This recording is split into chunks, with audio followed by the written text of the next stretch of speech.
IBA University of Sindh Jamshoro. I am LLB first position holder from Quaid-e-Azam Law College, Nawab Shah, Sindh. I am the first advocate Supreme Court in the history of Nawab Shah Bar Association and I am the youngest lawyer of Supreme Court.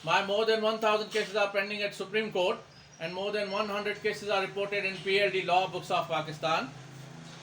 My most famous cases are of Supreme Court are 5 most famous cases out of 100.